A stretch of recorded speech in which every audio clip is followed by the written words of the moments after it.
books are about history, thrilling and important events that have shaped our world. What I love most about writing the I Survive series is that I get to learn about completely fascinating topics.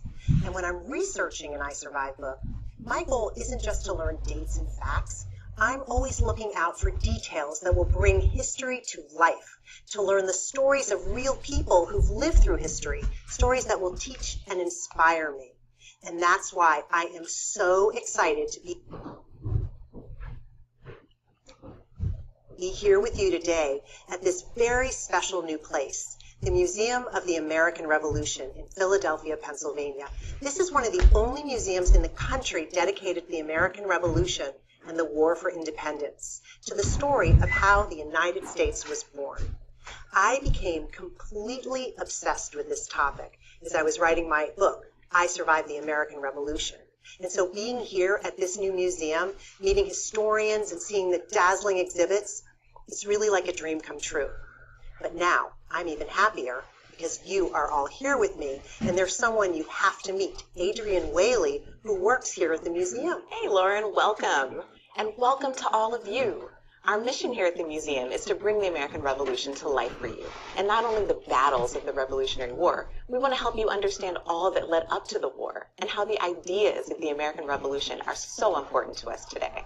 And what are we doing right here? What is this? Yes, we are standing on top of one of our exhibits. It's a replica of the kind of ship that would have been used in many revolutionary battles. And this is a great place to start because we're about to take everyone on a journey, aren't we? That is right. We are going back more than 250 years to colonial days in the 1700s, to when America wasn't yet a country. These are the 13 American colonies, which were created by England beginning in the 1600s. Living in these colonies meant that you were a part of Great Britain, as England and its colonies would become known. Back then, America was controlled by Great Britain. Americans followed British laws, flew the British flag, and maybe even had a painting of the British king or queen in their house. Many kinds of people lived in America's 13 colonies. There were settlers, also known as colonists, who came from England and Germany and other European countries. There were African people who had been taken from their homes and forced to come to America to work as slaves.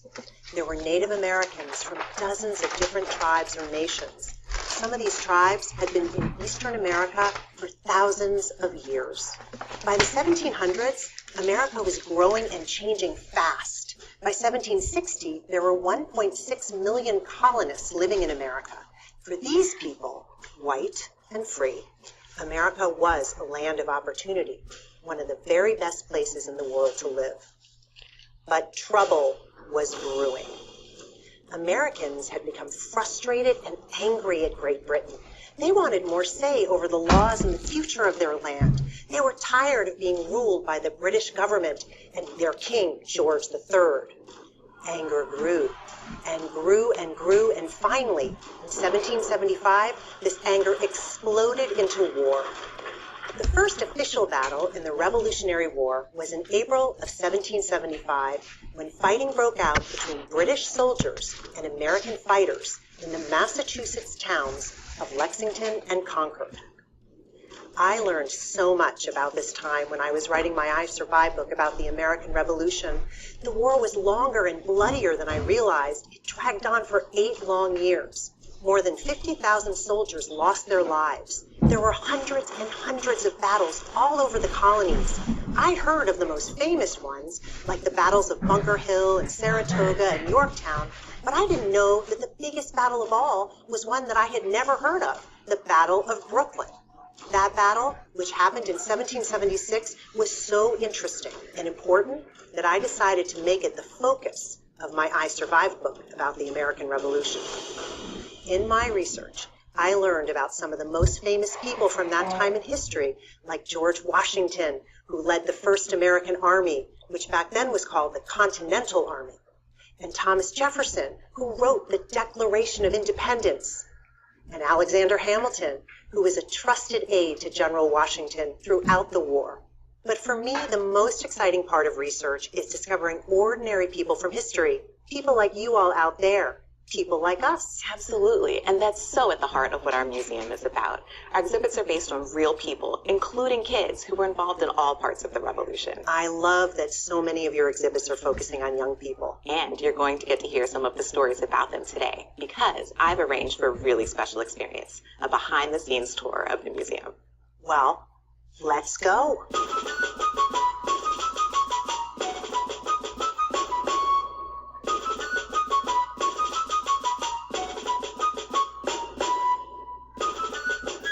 Most people don't get to come back to this part of the museum. This is where the experts at the museum do their work, where they study historical objects and documents like letters and books and maps, where they plan their exhibits.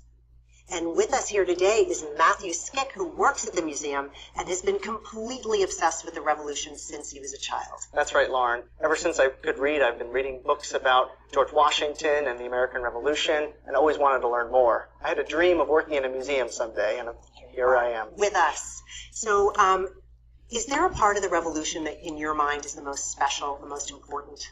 I really think it's July of 1776, when the Continental Congress issued the Declaration of Independence.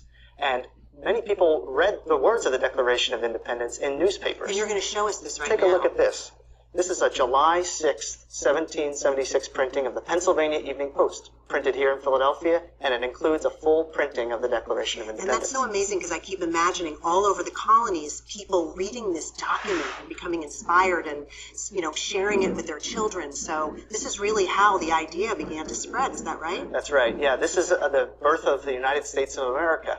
And the United States was founded upon an ideal of a government that was directed by the people, rather than a king or a queen, like England had.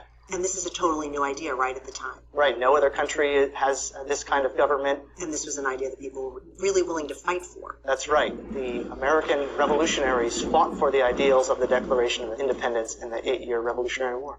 And you're going to tell us about a young soldier who fought in that, right? Right. A soldier that I've been interested in quite a bit is a soldier named Joseph Plum Martin. He was from Connecticut. He was 14 when the Revolutionary War began. Mom?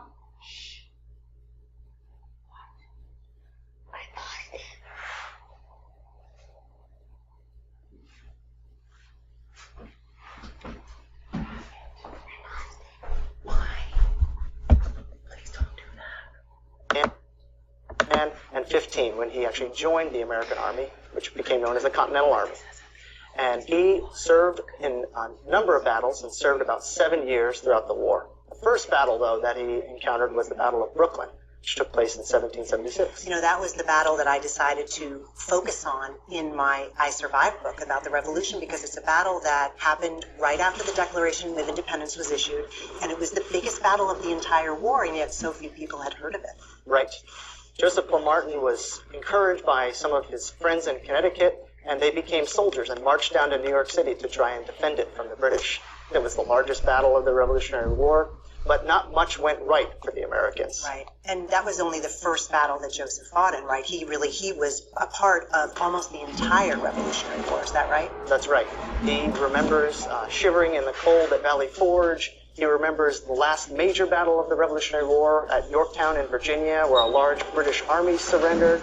But most importantly, Joseph wrote a book about his time as a soldier. And that book really became one of my most important sources for my I Survive book, because even though I'm writing historical fiction where all of the facts are true and I'm making up my characters, even those fictional characters are really inspired by the true experiences of people that I discover in my research. So Joseph's book was really like a treasure trove, because he spends so much time talking about what it was really like to be a soldier on those battlefields. We remained on the battlegrounds till nearly sunset, expecting the enemy to attack us again. The men were very much fatigued and faint, having had nothing to eat for 48 hours. He writes about the adventures and dangers of being a soldier, and even the sufferings of being a soldier. He remembers soldiers that went days without eating any sort of food. Some soldiers at one winter even had to boil their shoes and eat the leather. Some of them had few blankets in those cold winters in the 1770s. So it was really a struggle for Joseph. In the beginning, he thought it was going to be this tremendous adventure, but it didn't turn out that way, did it? No, yeah, he wrote his book and really emphasized that it was a hard, difficult time to be a soldier in the Continental Army. I think you have some very fascinating things to show us right now that really are going to give us a sense of what it was like for these soldiers on the battlefield. I do, yeah. Let's start with a simple object, a canteen. Take a look at this wooden canteen. It's a small wooden barrel with hoops to secure it, but this is a container for water. Right. Just like you use a plastic water bottle today to drink water. Water is important not only for drinking, but also for washing your face or cleaning your musket. And where would they have gotten this water from? How would they have filled this? Sometimes they could fill it in a creek or a river or a pond, and sometimes even from a barrel that the water was collected by the army. That is very, very cool. So what else do you have to show us that really gives us an idea of what, again, the sort of daily lives of these soldiers, like Joseph? Right. So Joseph on his back is carrying a knapsack, which is very similar to the backpacks kids wear today at school. This is a reproduction of a knapsack from the period of the Revolutionary War. And this is a backpack that could have been used to carry extra clothing, perhaps a Bible, a journal. Joseph probably carried a journal with him and wrote about his experiences. He probably kept that in his knapsack. Right. He also could have kept a pocketbook. I love this. This is one of my favorite objects that from the museum. Yeah, this is an amazing pocketbook from a Massachusetts family that was purchased by the museum. And this actually belonged to a soldier named Thomas Noyes. And look here, it's dated 1776. And his name is embroidered into it. And I'm imagining that like his sister or his mother or someone who loved him had made this for him, and he brought this object with him onto the battlefield. Probably. And it survives hundreds of years. What were the weapons like? I mean, what would he have been fighting with on that battlefield? We have a musket here. Later in the war, many soldiers were being issued muskets from the army. So because they didn't have, as I understood it, most American soldiers were not given a weapon when they joined the army. They had to bring what they had from home. So Joseph was lucky because he had... Yeah, his grandfather actually gave him a gun to use. His hunting rifle. Yeah, an old hunting gun. Right. But some people, is it true that some of the men who arrived on those battlefields, they didn't have guns? Some of them even fought with sticks. Yeah, sometimes they fought with pikes or long sticks with points on the end of them. Yeah, so amazing. But later in the war, the army was better equipped, and soldiers began to get these muskets that you're going to show us here. Let's take a closer look at it. This musket here is made of wood and metal, and this is a musket that could only fire one shot for each load. These were impossible to load. Tell us a little bit about what would have happened if you're on the battlefield. You have hundreds and hundreds of soldiers rushing towards you, firing at you, and you have to take a shot. So what do you do? What does the soldier do? So a soldier carried a cartridge box on his right hip. So that's a cartridge box, and what's inside? A paper cartridge, which is a tube filled with gunpowder, and a musket ball, which is made out of lead. So it's like little individually wrapped musket ball and gunpowder in one little kind of dose for your musket. That's right. And reading about the Battle of Brooklyn and the other battles that I wrote about in my book, I was so struck by truly the horrible things that these young soldiers like Joseph would have been seeing. Can you kind of give us a sense of what Joseph would have been confronting as he looked out on this battlefield? Yeah. So Joseph was at some of the most difficult and bloody battles of the Revolutionary War. He's seeing his wounded fellow soldiers, blood on the field, soldiers retreating for their lives. It was not a pretty experience for him. Right. Why do you think he fought? What motivated him? He really believed in the cause, and he fought for the independence of the United States of America. And soldiers like him felt that they should stay with the cause and see what would happen, because they had a chance at creating a new nation where ordinary people like them would have a chance to succeed. It's amazing. I know that at the Battle of Brooklyn, especially like some of the battles early in the war, these American soldiers were horribly outnumbered. And the British Army had better weapons, more cannons. Just in every single way, the Americans were in this very difficult position. And the British had some help, didn't they, on those battlefields? Yes, they did. Yeah, the British had some support troops that were fighting along with them, and they were from Germany. They became known as the Hessians. They were some of the best soldiers in the world.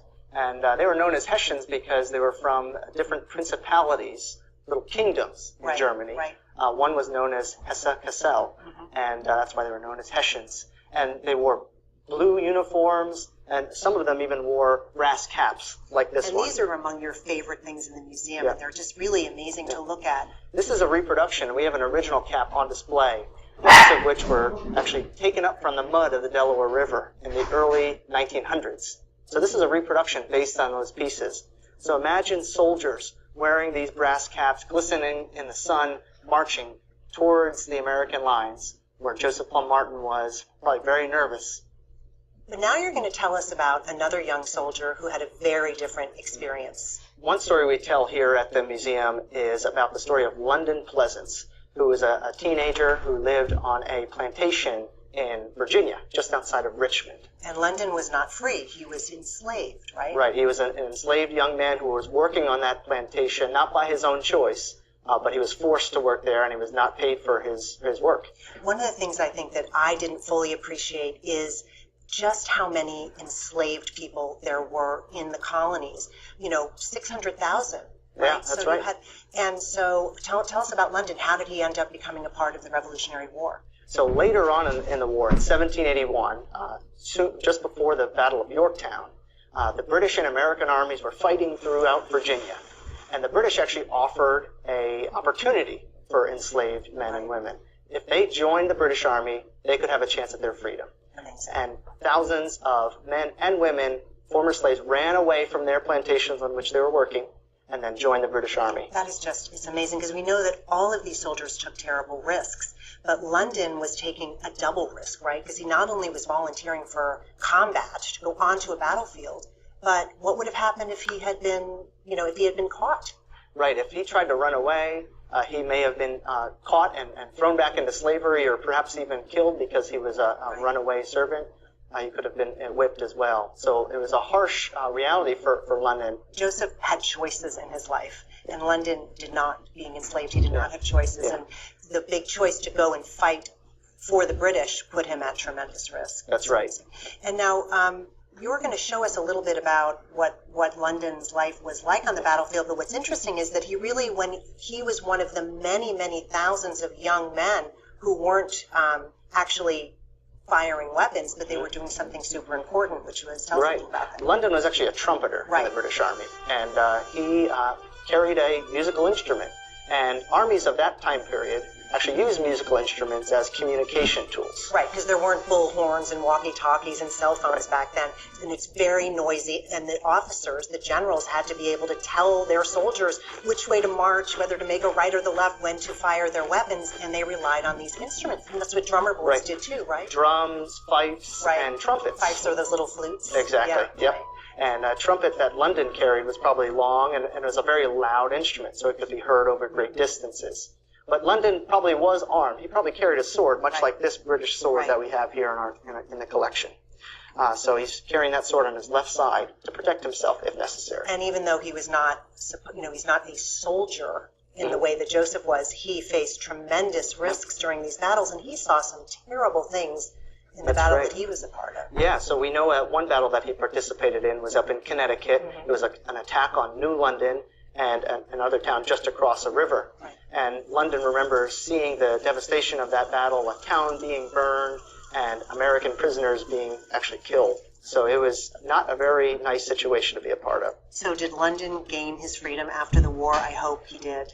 Yes, he did. Yeah, he was evacuated from New York City along with the rest of the British Army at the end of the Revolutionary War. But his ship was on its way to Canada. We know he boarded that ship because he's included on a register for that ship. So you actually can find a document that has his name on it, Correct. going to Canada. And why did he go to Canada? Why was that a destination? It was still a British colony at the time, Right. and it was to remove loyalists, so people who had remained loyal to King George. Yeah, so loyalist is a person who was fighting for the side of England. Exactly, yep. So evacuating loyalists from the new United States of America because they're really no longer welcome there. Right. And they sent them to Canada, which was remaining a British colony. We don't know what happens to London after he boards that ship, though. And that's really, for me, one of the reasons I love writing historical fiction, because I can always just make up a happy ending for my characters. But for you, who are really writing about history, nonfiction, we can only go with the primary documents that you find in your research. We have to base it on what survives, what we know, and our own interpretation, our own understanding of those historical objects. So interesting. And listening to London's story, I'm thinking about the fact that so many different types of people were involved in this Revolutionary War. The free and enslaved African Americans, Native Americans, they fought on both sides of the conflict. For example, the Oneida Indian Nation actually broke from the Iroquois Confederacy and actually sided with the United States. And to there's a support whole them. exhibit here about that at That's the right. museum. It's one of the things I really love about all your exhibits is because you're walking through and you're getting a sense of the richness of the history and all of the different types of people who were a part of it on all sides. And it just was so, it's fascinating and complicated Right. and wonderful Yeah. to see. What about women? Well, women couldn't be soldiers. They weren't allowed to, but they did serve important roles in the military. They followed the army and served as laundresses. They cooked and cleaned for the soldiers as well. Those were important supportive roles so that the army could survive in a fight against the British. The army really wouldn't have survived without them. That's right. Line. Right. That's right. And then there were women who were so important before the war, actually in the sort of formulating the whole idea of the revolution. Right. Yeah, one of them was Abigail Adams, the wife of John Adams, who was one of the leaders of the movement to declare independence from Great Britain. But she really had her own ideas about the inclusion of women in this fight for freedom. She thought women needed to have a central role in this new nation. You have shared so much with us. Mostly you have shared your passion, and I want to thank you so much. It's been great to be with you, Matthew. It's been my pleasure. Thank you, and enjoy the rest of your visit to the museum. We will.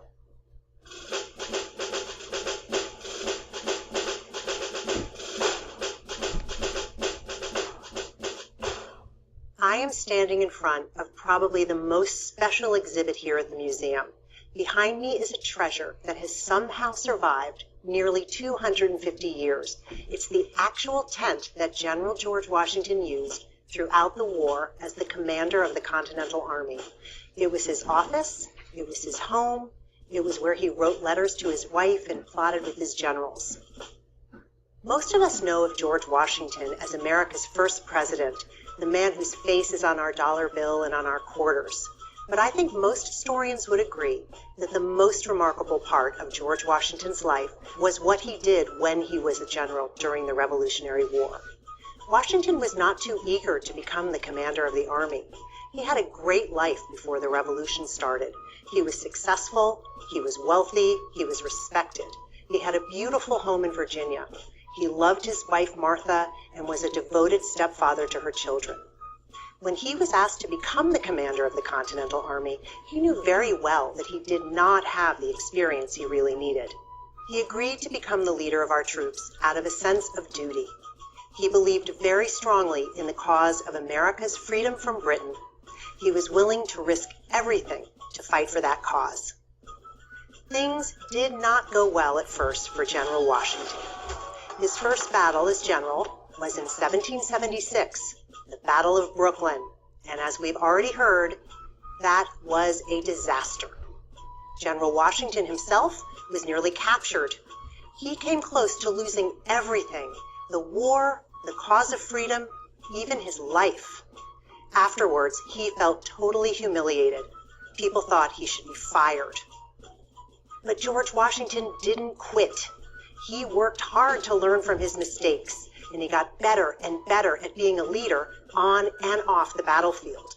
This fight for freedom wasn't an easy one. I imagine that there were some very dark days for General Washington back in that tent. He must have felt afraid and struggled with doubts.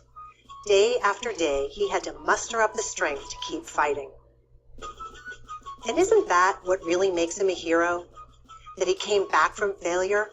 That he was so inspired by the idea of America, of freedom, that he would not give up? I think so. And it was with that spirit that George Washington led the Americans to victory in the Revolutionary War. So Lauren, what did you think? Well, my heart is truly pounding because I fell in love with George Washington while I was doing all my research for my book. And to have the chance to stand here in front of this tent and to feel all of this incredible energy here at the museum, it has been a spectacular experience. I am so glad to hear that. I hope that you truly feel inspired by all of this. And frankly, we hope that's what all of the students watching this feel too. Thinking about all of the ideals that George Washington fought for, thinking about liberty and equality, the right for common people to have a say in our government, all of that still really matters today. Well, I know that so many of the kids who are watching here today, Adrian, are going to be dying to come to this museum. Oh, I hope so. I hope that they get to meet you. I want to thank you so much for inviting us into this museum, for taking us behind the scenes. And teachers and kids, I want to thank you so much for joining us here today. Teachers, check out our website for some amazing support materials that will help you turn this video into an even more powerful teaching tool. You will find a treasure trove of free resources online, and you can also find out more about this amazing museum that we just toured. From all of us at Scholastic and from here at the museum, we want to say goodbye, and as they would say in the days of the American Revolution, Huzzay!